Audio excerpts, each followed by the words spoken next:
ഭൂമഠത്തിൽ AAPയെ സംബന്ധിച്ചിടത്തോളം ഒരു അഴിമതി വിരുദ്ധ പ്രതിച്ഛായ, ആ പ്രതിച്ഛായയിൽ സർക്കാർ മുന്നോട്ട് പോകുന്നു. അങ്ങനെ തുടർച്ചയായി സർക്കാർ അധികാരത്തിലേറുന്ന പശ്ചാത്തലമുണ്ടാകുന്നു.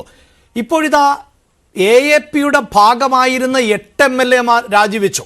ആ രാജിവെച്ച MLA-മാർ ഉന്നയിക്കുന്ന ആരോപണങ്ങളിൽ ഏറ്റവും പ്രധാനപ്പെട്ടത് ഈ അഴിമതിയുടെ ചെളിക്കുഴിയിൽ ആണ്ടുപോയിരിക്കുന്നു AAP എന്നുള്ളതാണ്. അപ്പോൾ ആ അഴിമതി വിരുദ്ധം അല്ലെങ്കിൽ അഴിമതിക്കെതിരായ പോരാട്ടം അതിൽ ഇല്ലാതെയായിരിക്കുന്നു. അങ്ങനെയൊരു മുദ്രാവാക്യത്തിന് ഇനി പ്രസക്തിയില്ല.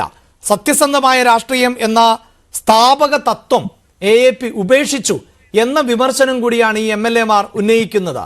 അത് വോട്ടെടുപ്പിന് തൊട്ടുമുമ്പാണ്. ഇനി മണിക്കൂറുകൾ മാത്രമേ യഥാർത്ഥത്തിൽ വോട്ടെടുപ്പിനുള്ളൂ എന്ന് നമുക്ക് സാങ്കേതികമായി പറയാൻ പറ്റും. അങ്ങനെ ഒരു പശ്ചാത്തലത്തിൽ ഇത് വലിയ തിരിച്ചടിയാകില്ലേ ശ്രീ ഷൈബു മഠത്തിൽ?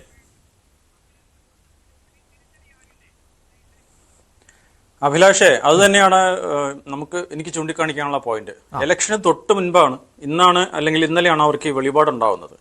നോക്കൂ, അരവിന്ദ് കെജ്രിവാളിനെതിരെ ഉള്ള കേസ്, ഇത് മനീഷ് സിസോദിയക്കെതിരെയാണ് ആദ്യം CBI-യും പിന്നെ ED-യും കേസ് ചാർജ് ചെയ്യുന്നത്. അത് 2 വർഷം മുൻപാണ് ആ പ്രോസസ്സ് തുടങ്ങുന്നത്. അന്നേരം ഒന്നും ഈ പറയുന്ന 8 MLA-മാർക്ക്, ആം ആദ്മി പാർട്ടിയിലെ MLA-മാരായിരുന്നവർക്ക് യാതൊരു തരത്തിലുള്ള ഇതിലൊരു പാർട്ടിയിൽ അഴിമതിയുണ്ട്, ഇതിലൊരു പ്രശ്നമുണ്ടെന്ന് അവർക്ക് തോന്നിയില്ല. അവർക്കത് എപ്പോഴാണ് തോന്നിയത്? അവർക്ക് തോന്നിയത് Aam Aadmi party election process തുടങ്ങി, ഞങ്ങൾ പുതിയ സ്ഥാനാർത്ഥികളെ പ്രഖ്യാപിച്ചു, 20 പേരെ സിറ്റിംഗ് MLA-മാരെ ഞങ്ങൾ ഒഴിവാക്കി. ഇത് ഒന്നാമത് ഇത് ആദ്യമായി ചെയ്യുന്ന ഒരു കാര്യമല്ല. ആം ആദ്മി പാർട്ടിയുടെ 2013-ൽ MLA-മാരായവരിൽ ബഹുഭൂരിപക്ഷവും ഇപ്പൊ പാർട്ടിയിൽ MLA-മാരല്ല. ഞങ്ങൾ ഓരോ ഇലക്ഷനുകളിലും നല്ല പെർഫോമൻസ് നടത്താത്തവരെ മാറ്റി നിർത്താറുണ്ട്. അത് എല്ലാ പാർട്ടികളും ചെയ്യേണ്ട കാര്യമാണ്. BJP ചെയ്യാറില്ലേ? BJP ലോക്സഭാ ഇലക്ഷനിലും നിയമസഭാ തെരഞ്ഞെടുപ്പുകളിലും, നമ്മൾ കഴിഞ്ഞ മഹാരാഷ്ട്ര, ഹരിയാന ലാസ്റ്റ് നടന്ന ഹരിയാന തെരഞ്ഞെടുപ്പ്, ഗുജറാത്തിൽ വരെ നമ്മൾ കാണുന്ന അവര് സ്ഥിരമായി 20% MLA-മാരെ മാറ്റാറുണ്ട്. അപ്പൊ അത് എല്ലാ രാഷ്ട്രീയ പാർട്ടികളും തീർച്ചയായും ചെയ്യേണ്ടതാണ്.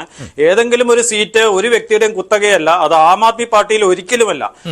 പിന്നെ ജനങ്ങൾക്ക് വേണ്ടി നന്നായി പ്രവർത്തിച്ച് നല്ല പെർഫോമൻസ് കാഴ്ചവെച്ചവരെ മാത്രമേ ഞങ്ങൾ നിലനിർത്തുള്ളൂ. അങ്ങനെ അല്ലാത്ത ആളുകളെ ഞങ്ങൾ ഐഡന്റിഫൈ ചെയ്തു, സർവേ നടത്തി. ജനങ്ങൾക്കിടയിൽ ഓരോ മണ്ഡലത്തിലും ഓരോ വാർഡിലും സർവേ നടത്തി ഐഡന്റിഫൈ ചെയ്തവരെ ഞങ്ങൾ ഒഴിവാക്കി കഴിഞ്ഞപ്പോഴാണല്ലോ അവർ ഈ പരാതിയൊക്കെ പറയുന്നത്. അവർക്ക് 4 മാസം മുമ്പ് പോലും ഈ പരാതി ഉണ്ടായിരുന്നില്ല. അപ്പോ ഇതെന്താണ്, കുറച്ച് MLA-മാര് രാജിവെച്ചു. അവർ MLA-മാരാവാൻ, അവർ തുടരാൻ ഇനി ഒരാഴ്ച മാത്രമേ അവർക്ക് കാലാവധി ബാക്കിയുള്ളൂ. അപ്പൊ അതൊക്കെ നമുക്കൊരു തലക്കെട്ടായി പറയാമെന്നല്ലാതെ ഡൽഹിയിൽ ഇതിൽ തന്നെ ഈ ഇത്തവണ സ്ഥാനാർത്ഥികളെ മത്സരിപ്പിക്കുമ്പോഴും ഒരു ആശങ്കയുണ്ടോ ഈ AAPയെ സംബന്ധിച്ചിടത്തോളം? നേരത്തെ ഞങ്ങളുടെ റിപ്പോർട്ട് സൂചിപ്പിച്ചതുപോലെ ഇപ്പോൾ മനീഷ് സിസോദിയെ മാത്രം ഒരു ഉദാഹരണമായി എടുത്താൽ കഴിഞ്ഞ 2 തെരഞ്ഞെടുപ്പുകളിലെ ഭൂരിപക്ഷം, അതിനുശേഷമുണ്ടായ തെരഞ്ഞെടുപ്പിലെ ആ ഭൂരിപക്ഷം 3000-ആയി കുറയുന്നു എന്ന സാഹചര്യം. ഇത്തവണ മണ്ഡലം മാറ്റി മത്സരിപ്പിക്കേണ്ടി വരുന്നു. അപ്പോൾ നേരത്തെ ഉണ്ടായിരുന്ന തെരഞ്ഞെടുപ്പുകളേക്കാൾ പ്രമുഖരായ നേതാക്കൾ, ഒരുപക്ഷെ മനീഷ് സിസോദിയ എന്നൊക്കെ പറഞ്ഞാൽ AAPയിലെ 2ാമൻ എന്നൊക്കെ നമുക്ക് പറയാവുന്നവർ ആണല്ലോ, അവർക്ക് പോലും വിജയസാധ്യതകൾ കുറയുന്നു എന്നത് AAPയെ ഒരു പരിധിവരെയെങ്കിലും ഉലച്ചിരുന്നു എന്നുകൂടിയാണോ മനസ്സിലാക്കേണ്ടത്?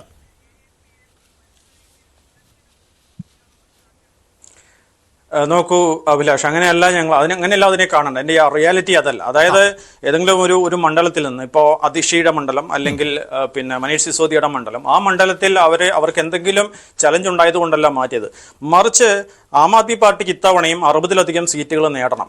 അതുകൊണ്ട് ഏതെങ്കിലും ഒരു മണ്ഡലത്തിൽ വെല്ലുവിളി കൂടിയ മണ്ഡലത്തിലേക്ക് കൂടുതൽ വോട്ട് സമാഹരിക്കാൻ ശേഷിയുള്ള കരുത്തരായ നേതാക്കളെ മാറ്റുകയാണ് ചെയ്തത്. അതായത് മനീഷ് സിസോദിയെ മാറ്റിയത് ഒരു മണ്ഡലം പിടിച്ചെടുക്കാൻ, നിലനിർത്താൻ വേണ്ടിയിട്ടാണ്. അതാണ് എന്റെ റിയാലിറ്റി. ഇതൊക്കെ നമ്മൾ എല്ലാ തെരഞ്ഞെടുപ്പുകളിലും ചെയ്യുന്ന കാര്യങ്ങളാണ്, എല്ലാ രാഷ്ട്രീയ പാർട്ടികളും ചെയ്യുന്ന കാര്യങ്ങൾ. അതുകൊണ്ട് ഒരു കാരണവശാലും യാതൊരു നോക്കൂ, പിന്നെ നമ്മൾ ഓരോ തെരഞ്ഞെടുപ്പിലും സാഹചര്യത്തിന് വ്യത്യാസമുണ്ട്. അപ്പോൾ മനീഷ് സിസോദിയ, പിന്നെ അതിഷി എന്നൊക്കെ പറയുന്ന ഞങ്ങളുടെ പാർട്ടിയുടെ നേതാക്കൾ അവരുടെ പേരുകൊണ്ട് തന്നെ ആ പേരിന് മൂല്യമുള്ള ആളുകളാണ്. നമ്മളിപ്പോൾ ഞാൻ നേരത്തെ പറഞ്ഞു 20 MLA-മാരെ നമ്മൾ മാറ്റി.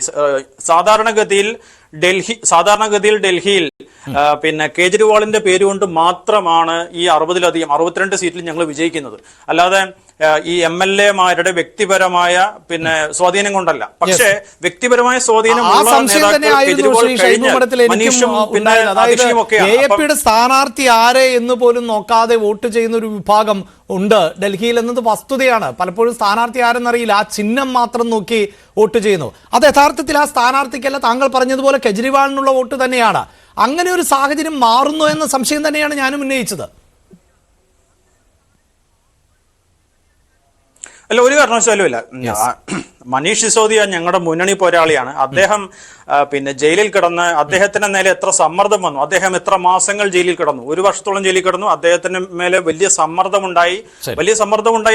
അദ്ദേഹം തന്നെ പറഞ്ഞതാണ് BJP-യിലേക്ക് പോകാൻ അദ്ദേഹത്തിന്റെ മുന്നിൽ ഓഫർ വന്നു. എന്നിട്ടും പാർട്ടി മാറാതിരുന്നയാളാണ് പിന്നെ മനീഷ് സിസോദിയ. അപ്പം മനീഷ് സിസോദിയ അത്രയും അധികം ജനങ്ങളും പാർട്ടിയിലെ പ്രവർത്തകരും വിശ്വസിക്കുന്ന, ട്രസ്റ്റ് ചെയ്യുന്ന ഒരു നേതാവാണ്. അപ്പം മനീഷ് സിസോദിയ ഇത് സ്ട്രാറ്റജിക്കായ തീരുമാനമാണ്. പിന്നെ ഏത് മണ്ഡലങ്ങളിൽ ആര് മത്സരിക്കണമെന്നുള്ളത് അത് ഞങ്ങളുടെ പരമാവധി സീറ്റ് 62 സീറ്റിൽ കഴിഞ്ഞ തവണ നേടിയ 62 സീറ്റിൽ കൂടുതൽ ഇത്തവണ ഞങ്ങൾക്ക് നേടാൻ സാധിക്കണം. അത് സാധിക്കും. അതിനു വേണ്ടിയിട്ടുള്ള സ്ട്രാറ്റജിക് ആയിട്ടുള്ള മാറ്റങ്ങളാണ്. ആ മാറ്റങ്ങൾ എല്ലാ പാർട്ടികളും ചെയ്യുന്നതാണ്. അത് ശരിയായ തീരുമാനം. വിശ്വാസമാണ് ഷൈബു മഠത്തിൽ ഇപ്പോഴും വെച്ചു പുലർത്തുന്നത്.